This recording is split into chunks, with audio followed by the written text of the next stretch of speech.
어느 날 하나님이 천사에게 지상에 내려가서 가장 아름다운 것 세 가지를 골라오라고 하셨다지요. 그러자 천사가 지상에 내려가서 최선을 다해서 세 가지를 골랐습니다. 예쁜 꽃, 아기의 웃음, 그리고 어머니의 사랑. 이렇게 선택해서 세 가지를 잘 담아서 천국으로 돌아갔습니다. 그리고 이제 하나님 앞에 그 아름다운 세 가지를 열었습니다. 열어 보여드렸습니다.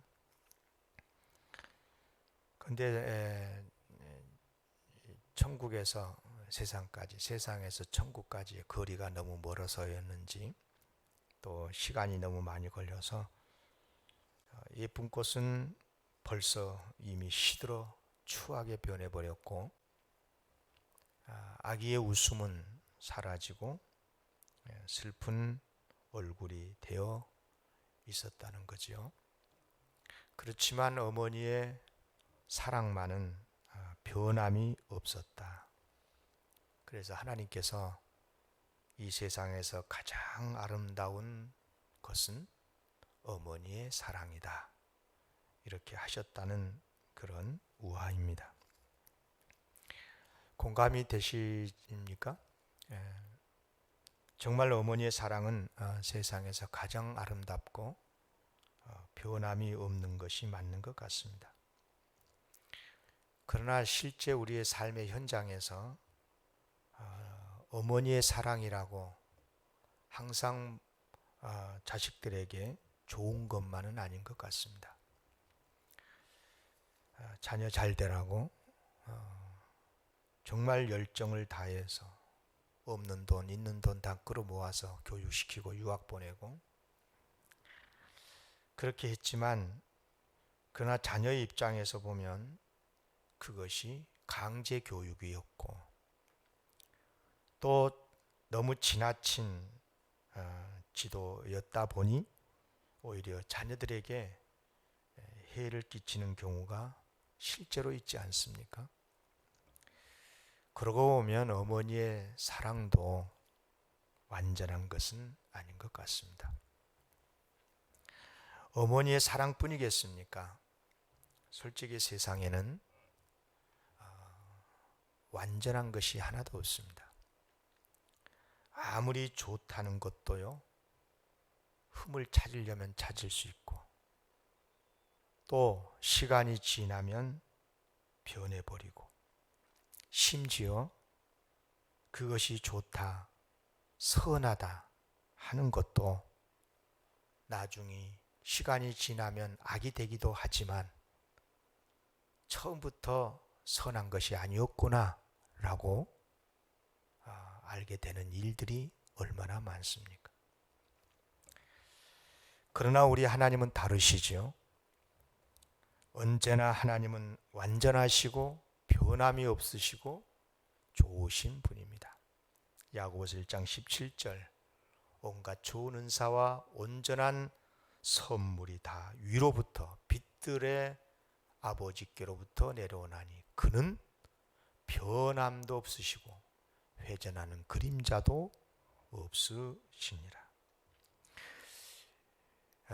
그래서 우리가 하나님을 설명을 할 때 완전하신 하나님을 불완전한 세상의 이런저런 단어들, 이런저런 물건들, 가치 있는 것들로 설명을 하더라도 완전하신 하나님을 완전하게 설명하는 게 얼마나 어려운지 모릅니다. 자칫 적용을 잘못하기도 하고 설명을 잘못하기도 하고 그래서 어떤 경우는 사람들을 하나님에게서 멀어지게도 하고 잘못 설명해서 이단에 빠지기도 하는 경우를 보는 것입니다. 예를 들어서 이단까지는 아니라도 우리가 하나님을 부를 때 아버지라고 부르잖아요. 아버지. 그런데 말입니다. 어릴 적부터 아버지에게 학대를 받고 자랐거나 아버지에게 버림을 받은 말할 수 없는 쓴뿌리가 있는 자식들의 입장에서 봤을 때 아버지 그러면 하나님을 믿으시겠습니까? 하나님이 아버지라면 또 나를 버릴 수도 있는 분이 아니겠는가? 이런 생각을 하게 되면서 잘못된 메시지를 줄 수 있다는 거죠. 그렇듯이 하나님을 이렇게 저렇게 설명을 합니다. 왕이신 하나님, 또 신랑 되신 하나님, 구약성경에 그렇게 표현되어 있거든요. 그런데 신랑이 좋기만 합니까? 왕이 선한 왕이기만 합니까? 선하다가 나쁘다가, 그죠? 완전한 선한 왕은 없는 거거든요, 이 세상에. 왕도 신랑도 다 부족하기 때문에, 그래서 하나님을 어떻게 수식해서 설명을 하더라도 완전한 그리고 바른 설명이 되지 못하는 것을 저는 설교자로서 자주자주 느끼곤 합니다. 그래서 성경에 보면은 하나님을 한 가지의 모습으로만 설명하지 않고 어떤 하나님의 어떤 부분을 설명을 할 때 거기에 가장 적합한 어떤 단어들, 이야기들 이런 것들을 동원해서 설명을 합니다. 성경에서도 그렇고 설교자인 저도 그렇게 설교를 하지만 그 또한 완전한 해서 설명이 되지 못하는 것을 많이 느끼는 겁니다. 예수님에 대해서도 마찬가지입니다. 우리가 예수님을 설명을 할 때 가장 많이 쓰는 가장 좋은 이미지로 설명을 할 때 목자 그럽니다. 목자. 예수님도 친히 당신을 목자라고 설명을 하셨거든요. 과연 예수님은 우리를 돌보시는 양을 돌보는 목자처럼 돌보시는 분이시지요. 그러나 여러분 아시다시피 목자가 양들을 돌보기만 합니까? 이리가 오면, 위기가 오면 양들을 버리고 도망가기도 하고 심지어 팔아먹기도 하고 그리고 도살장으로 보내기도 하지 않습니까? 그래서 예수님을 목자라고 표현하는 것도 사실은 완전한 설명이 못 됩니다. 그런가 하면 예수님을 양이라고 표현을 하곤 합니다. 성경에도 있지요. 베드로 전서 1장 19절. 오직 흠없고 점없는 어린 양 같은 그리스도의 보배로운 피로 된 것이니라. 여기서 양은 물론 죄인인 우리를 대신해서 희생한 희생제물이 되는 주님을 설명을 하면서 양이라고 설명을 했습니다. 그러니까 예수님이 우리를 인도하시고 보호하시고 지키시는 주님이라고 할 때는 목자로 설명을 하지만 우리를 대신해서 희생당하시고 대속의 죽음을 죽으셨다. 그런 주님을 설명을 할 때는 양이라고, 그냥 양이라고 하기가 그러니까 흠이 없고 점이 없는 어린 양, 이렇게 성경에도 쓰고 있고 저도 그렇게 설명을 하곤 합니다. 그러나 솔직히 양이라고 다 착하기만 합니까? 그래서 어떤 것으로 하나님을 설명하고 예수님을 설명해도 하늘의 진리를 완전하게 나타내 보인다는 것은 얼마나 어려운 일인지 모릅니다. 그래서 지나쳐서 잘못되는 분들도 많고 지나치게 확신해서 잘못되게 신앙생활을 하는 사람도 실제로 많이 있거든요. 그런 의미에서 설교가 어렵고요. 그래서 여러분들은 저를 위해서 늘 기도를 해주시기를 바랍니다. 오늘 본문 말씀도 그런 의미에서 조금 더 깊이 들어가서 묵상할 수 있는 아주 좋은 참으로 귀한 말씀입니다. 교회를 조금만 다니시면 금세 알 수 있는 말씀이죠. 예수님의 제자 가운데 야고보와 요한이 높은 자리를 달라고 예수님께 부탁을 했잖아요. 그러자 이 말을 들었던 다른 제자들이 화를 냈어요. 이런 모습을 보신 예수님께서 그들에게 뭐라고 가르치십니까? 43절 44절에 너희 중에 누구든지 크고자 하는 자는 너희를 섬기는 자가 되고 너희 중에 누구든지 으뜸이 되고자 하는 모든 사람의 종이 되어야 하리라. 무슨 말씀입니까? 높아지려고 하지 말고 섬기는 자가 돼야지 하는 말씀 아니겠습니까? 그런데 섬기는 자가 되라 이렇게만 가르치셔도 됩니다. 그러면 무슨 말씀이 딱 알아듣습니다. 여기까지만 기록이 돼도 우리는 아하, 이 제자의 나쁜 놈들이 서로 높아지려고 했네. 그래서 예수님이 꾸지르시고 섬기는 자가 되라고 가르치셨네. 우리도 그렇게 살아야 되겠네 하고 교훈을 받으면 될 거예요. 그런데 예수님은 그것으로 그치지 않으시고 그 유명한 45절의 말씀을 하고 있습니다. 45절이 사실은 오늘 말씀의 신비요, 우리가 반드시 깨달아야 될 참으로 귀한 말씀이죠. 같이 읽겠습니다. 시작. 인자가 온 것은 섬김을 받으려 함이 아니라 도리어 섬기려 하고 자기 목숨을 많은 사람의 대속물로 주려 함이니라. 무슨 뜻입니까? 무엇을 가르치시려고 너희들 섬기는 자가 돼야지, 높은 자가 되지 말고 그렇게만 가르치셔도 되는데 왜 45절 이 말씀을 하고 계신 걸까요? 두 가지를 가르치시려고 그런 것입니다. 하나는 제자들을 향하신 예수님의 사랑이, 하나님의 사랑이 하늘 같다는 것입니다. 여러분, 예수님 우리를 얼마나 사랑한 줄 아십니까? 자기 목숨을 많은 사람의 대속물로 주실 정도로 사랑하신다는 말씀 아닙니까? 그렇다면 예수님이 우리를 위해서 무엇을 못 주시겠습니까?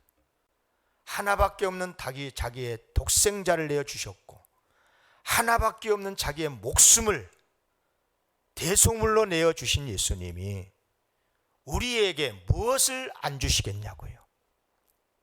무슨 기도를 안 들어주시겠습니까? 무엇인들 주지 않으시겠습니까? 그래요. 우리를 향하신 하나님 예수님의 사랑이 하늘 같다는 것을 나타내 보여주시는 그런 말씀을 주신 거죠. 또 하나, 그러니 이런 사랑을 받은 너희들도 나처럼, 예수님처럼 남을 섬기며 살아야 되는 것이 아니겠냐 하는 가르침 아니겠습니까? 그냥 착하게 살아라 라고만 가르치지 않으시고 그런 착한 섬김의 삶을 살 것을 가르치시되 당신이 누군지, 내가 너희들을 향하여 어떤 존재인지를, 어떤 삶을 살고 있는지를 그들에게 보여주시는 거지요. 과연 예수님은 우리에게 희생과 섬김의 삶을 살 것을 교훈하시되 예수님 먼저 우리를 극진히 사랑하고 계심을, 그래서 우리를 위해서라면 무엇이든지 주실 수 있고 어떤 일도 하실 수 있는 귀한 주님이 되시고 우리의 하나님이 되심을, 그리고 이것을 알아야 우리도 예수님처럼 희생할 수 있고 진짜 섬김의 삶을 살 수 있을 것이기에 이것을 가르쳐 주셨다라는 것입니다. 그런데 오늘 45절을 조금 더 깊이 들어갑니다. 들어가면 예수님이 누구시라는 것을 설명을 하고 있잖아요. 그런데 두 가지 아주 주목해야 될 단어가 나옵니다. 하나는 예수님을 당신을 부를 때 인자는 그랬어요. 인자는. 예수님께서 여기만이 아니고 다른 곳에서도 인자라고 당신을 지칭을 하시거든요. 이 뜻이 뭡니까? 사람 인자 아들 자자입니다. 그러니까 말 그대로 사람의 아들이란 뜻입니다. 구약 성경에 보면 하나님께서 선지자를 특히 에스겔 선지자를 부를 때 인자야 라고 부르실 때가 참 많았어요. 많아요? 지금 몇 구절만 가져왔지만 아주 많이 부릅니다. 인자야 내 발로 일어서라 내가 네게 말하리라. 인자야 이스라엘 족속에 가서 내 말로 그들에게 고하라. 인자야 내가 너를 이스라엘 족속의 파수꾼으로 세웠으니 너는 내 입의 말을 듣고 나를 대신하여 그들을 깨우치라. 여기서 인자야 라고 부른 것은 이 사람아 라고 하는 정도로 부른 거라 생각하면 됩니다. 이 사람아. 그렇잖아요. 하나님이 에스겔을 이 사람아 라고 부르신 거예요. 그런데 구약 성경에 보면 인자를 세상을 심판하고 하나님의 나라를 완성하실 메시아를 지칭할 때도 이 단어를 똑같은 단어를 쓰십니다. 다니엘서 7장 13, 14절 말씀이죠. 세상을 심판하고 하나님 나라를 내가 또 밤 한상 중에 보니 인자 같은 이가 하늘 구름을 타고 와서 옛적부터 항상 계신 이에게 나아가 그 앞으로 인도되매 그에게 천사와 영광과 나라를 주고 모든 백성과 나라들과 다른 언어를 말하는 모든 자들이 그를 섬기게 하였으니 그의 권세는 소멸되지 아니하는 영원한 권세요 그의 나라는 멸망하지 아니할 것이니라.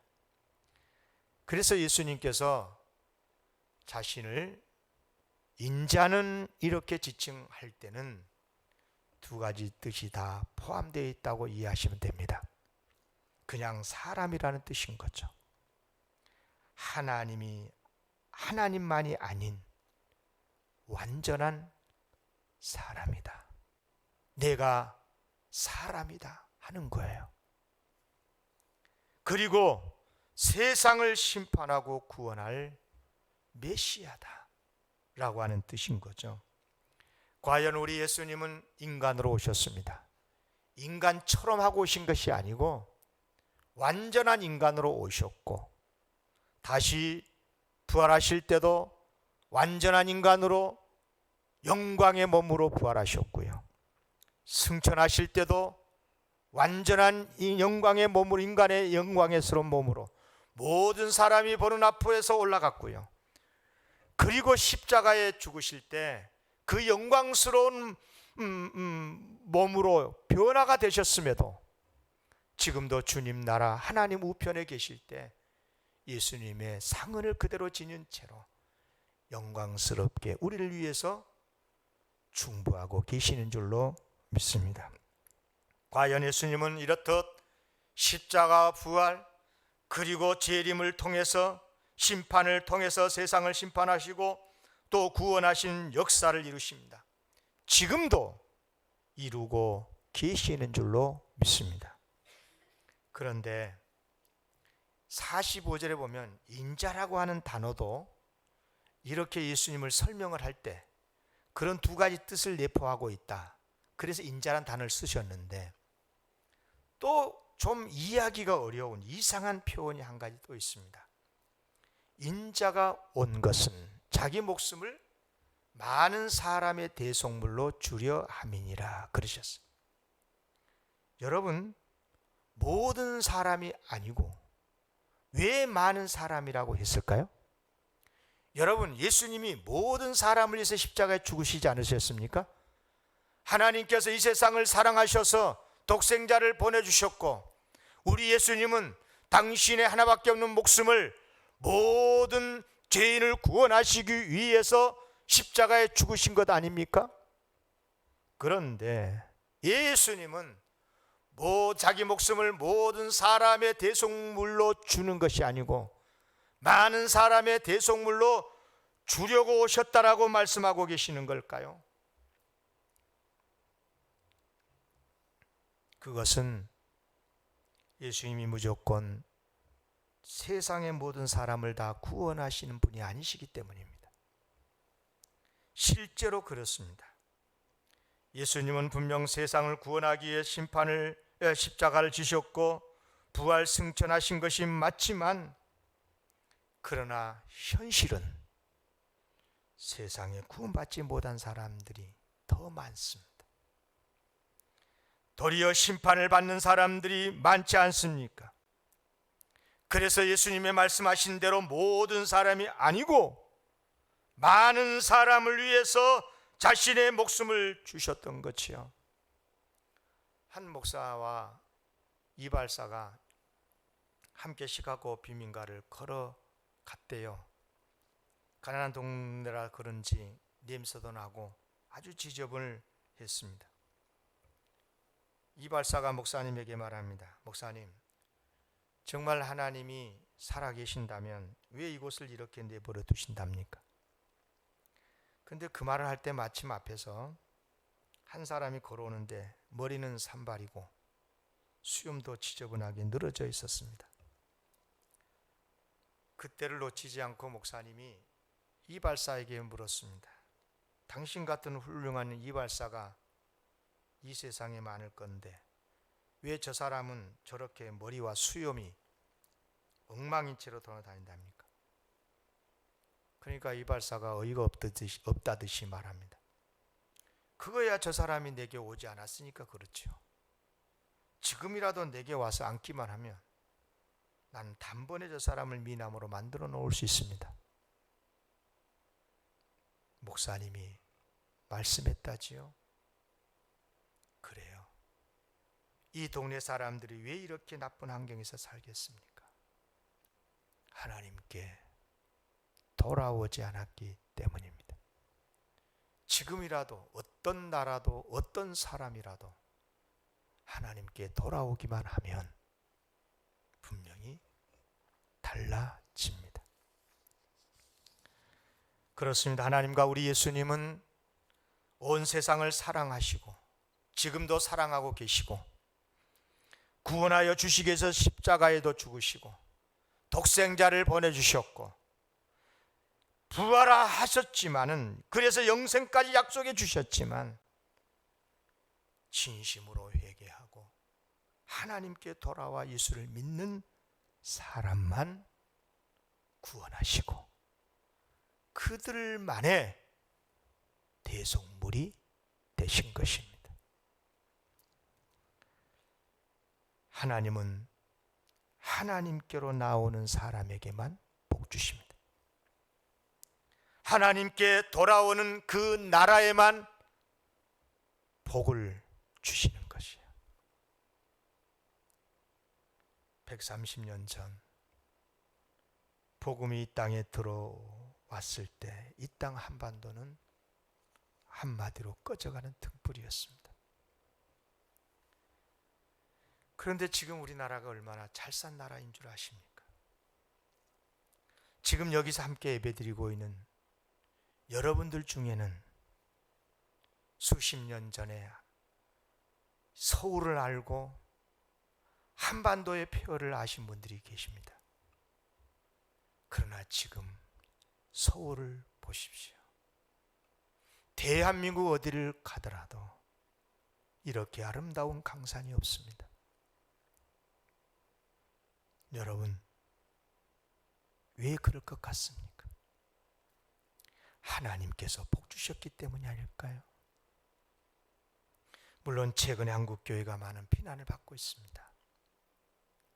또 사람마다 사명이 달라서 어떤 예수 믿는 분들은 어렵게 고통을 당하면서 하나님의 살아계심을 드러내는 분들도 있습니다. 그러나 크게 보면 분명한 것은 하나님을 믿는 사람, 하나님께 돌아오는 그 민족 큰 복을 받았습니다. 정말 조심스러운 표현이지만 실제로 세계 경제 대국은 대부분 기독교 국가입니다. 복을 받고 나서 개인이든 나라든 교만해져서 악을 행한 것들은 잘못된 것이지만, 그래도 분명하고 부정할 수 없는 것은 하나님께 나아가는 자가 복받고 하나님을 의지하는 자가 복받는 것만은 확실합니다. 그래서 여러분에게 진심으로 부탁하고 목사로서 진심으로 권합니다. 하나님의 복을 받으시려면 신앙을 머리로 따지고 논쟁하지 마십시오.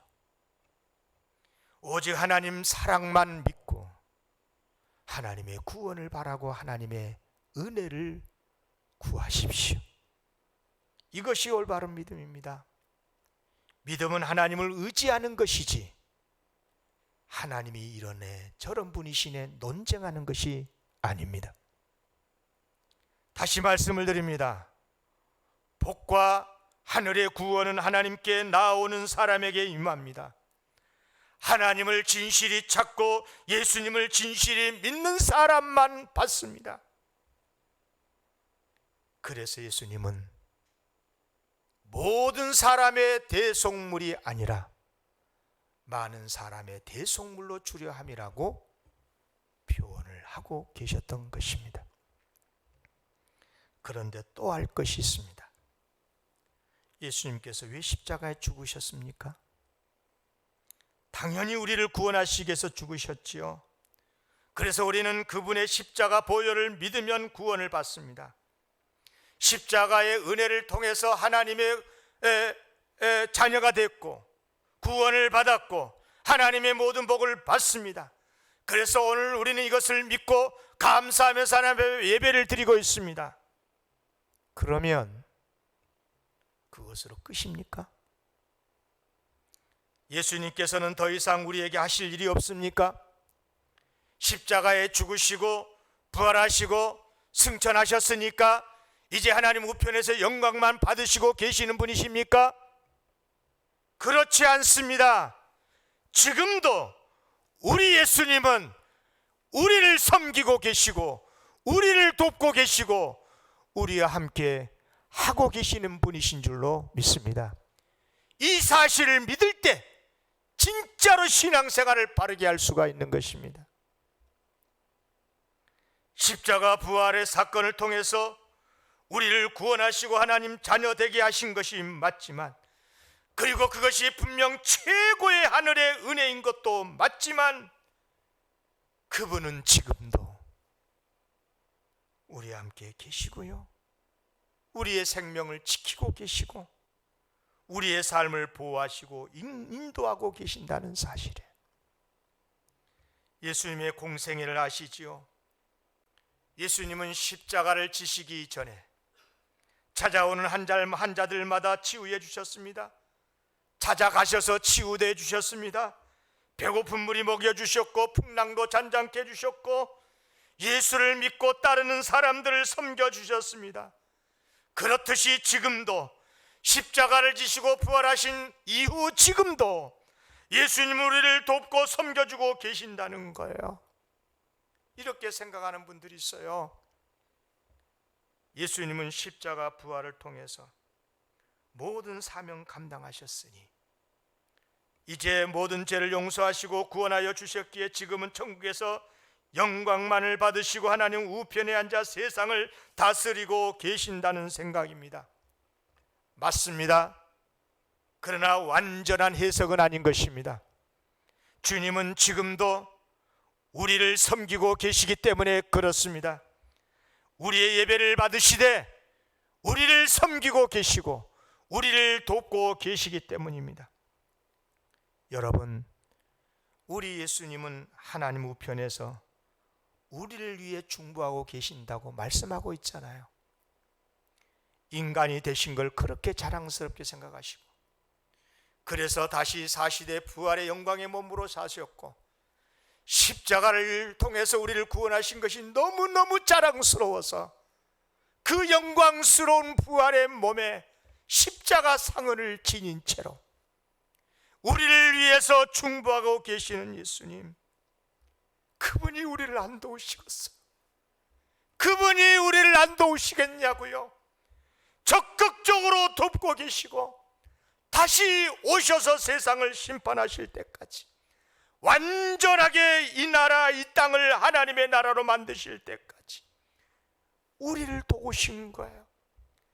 지금의 아픈 몸도 고치시고 배고픔도 채워주시고 하나님의 나라를 위해서 일하도록 이런저런 모양으로 도와주시고 우리를 인도하고 계시는 하나님, 그래요. 감히 그래서 우리는 지금 이 시간에 저는 지금도 우리 주님은 우리를 섬기고 계십니다라고 설교하고 있는 겁니다.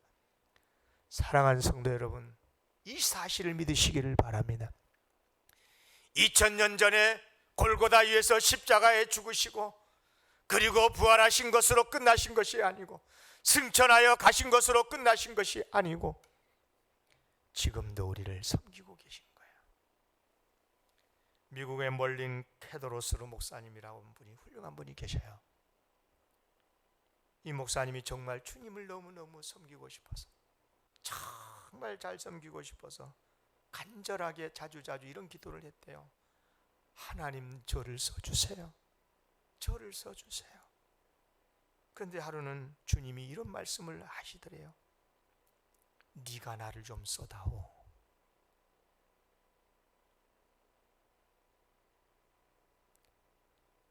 깜짝 놀랐대요. 그리고 깨달았대요. 내가 주님을 위해서 일하는 줄 알았는데, 내가 주님을 위해서 헌신하고 섬기고 있는 줄 알았는데, 주님이 나를 섬기고 계시고 지금도 나를 섬기고 계시는구나. 나를 위해서 일하고 계시는구나. 나를 반듯한 그리스도를 만드시기 위해서, 나를 복된 하나님의 사람으로 세워주시기 위해서 지금도 나를 섬기고 계시는구나. 믿습니까? 확실합니까? 그런데 지금부터 말씀이 사실은 더 중요합니다. 예수님은 이렇듯 우리를 사랑하시고 지금도 섬기시되, 누구를 사랑하고 섬기신 줄 아십니까? 예수님을 찾는 사람을 사랑하시고 섬기고 계세요. 모든 사람의 대속물로 죽으셨지만 모든 사람이 아니라 많은 사람의 대속물이 되어지신 것처럼, 모든 사람을 품고 예수님을 품을 수 있는 하늘의 가슴을 가진 주님이시지만, 정작 주님의 가슴에 품겨진 사람은 주님하고 주님 품에 안긴 자, 주님을 찾는 자, 주님을 의지하는 자를 품으시는 주님이신 줄로 믿습니다. 호르몬을 모시고 사는 큰아들이 있었어요. 그런데 어려움이 생겼어요. 아들이 너무 속이 상했어요. 너무너무 마음이 아팠어요. 동생은 늘 좋은 일로만 어머니를 기쁘시게 하는데 자기는 그렇지 못한 게 너무 속상했어요. 그런 아들을 모르실 리 없는 어머니, 아들아, 그래도 너는 내 큰아들이다. 내가 너를 사랑하지. 여러분, 우리 주님은 어머니보다 더 우리를 사랑하신 줄로 믿습니다. 이사야 49장 19절, 여인이 어찌 그저 먹는 자식을 잊겠으며 자기 태어난 아들을 긍휼히 여기지 않겠느냐. 그들은 혹시 잊을지라도 나는 너를 잊지 아니할 것이라. 그러므로 여러분, 나에게 부족한 점이 있더라도, 설령 악한 짓을 했더라도 주님을 떠나지 마십시오. 주님을 부르십시오. 그것이 주님을 기쁘게 한 것입니다. 그것이 진짜로 주님의 복을 받는 길입니다. 왜냐? 주님은 우리를 충분히 섬길 수 있는 하늘의 사랑을 가지신 분이기 때문이에요. 그러나 하늘 같은 사랑의 마음을 가지셨더라도 안기지 않으면 품을 수 없는 것도 사실이기 때문이. 사실 오늘 본문 말씀은 전혀 예기치 않는 제자들끼리 누가 높냐고 서로 다투었기 때문에 갑작스럽게 주님이 주신 말씀이긴 합니다. 문맥상으로 그렇습니다. 그래서 이놈들아, 왜 높아지려고 하니? 너희들끼리 서로 섬겨야지. 그렇게만 말씀하도 되는데 주님은 아셨거든요. 아무리 예수님의 말씀이라도, 아무리 주님의 말씀이라도 그냥 가르치고 그냥 훈계하면 제자들은 순종 못하거든요. 왜? 타락한 거니까. 그래서 당신을 보여주시는 거예요. 그러면 어떻게 해야 제자들이 예수님을 위해서 살겠습니까? 예수님이 우리를 얼마나 사랑하는지를 알아야, 얼마나 귀한 권세로 섬기고 있는지를 알아야, 어제만이 아니라 지금도 섬기고 계신 것을 알아야, 비록 타락했을지라도 이것만 알면 다시 돌이킬 수 있고 다시 회복될 수 있고 다시 주님을 따를 수 있기에, 그래서 오늘 우리는 예수님이 지금도 우리를 사랑하고 계신다, 섬기고 계신다, 돕고 계신다는 것을 이 긴 시간을 통해서 말씀을 듣고 있는 것이 아니겠습니까? 그래요. 주님이 이처럼 나를 섬겨주시는데 어떻게 내가 주님을 섬기지 않을 수 있겠어요? 아니, 누구를 섬기지 못하겠어요? 주님께서 하늘의 권능으로 도와주시는데 내가 무엇을 핑계 삼아서 남을 돕지 않을 수 있겠습니까? 도우려고만 하면, 섬기려만 하면 능력도 주시고 물질도 주실 건데 마음이 문제지. 그렇지 않겠습니까? 여러분, 십자가에서만 우리를 사랑하고 섬기신다고 생각하지 마세요.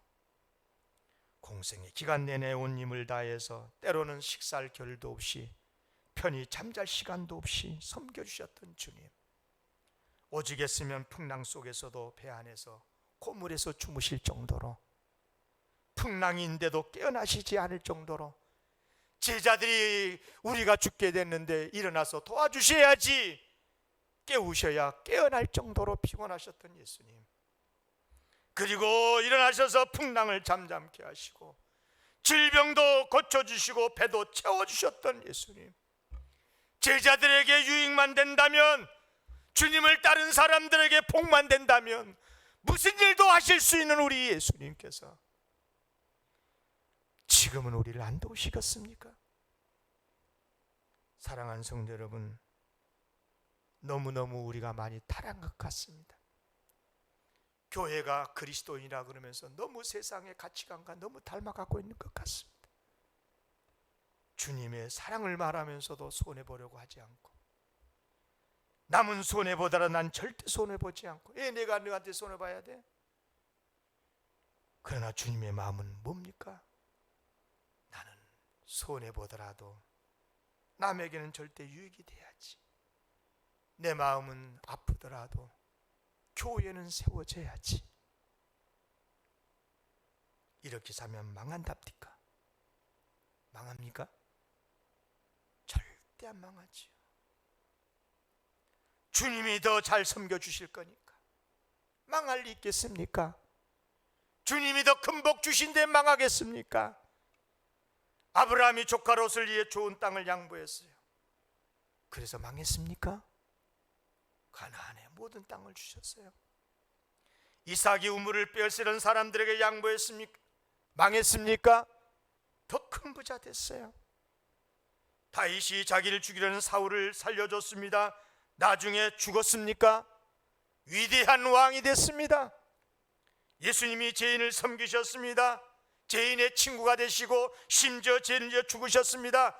그래서 그렇게 영원히 죽었습니까? 죄인으로 그 인생이 끝났습니까?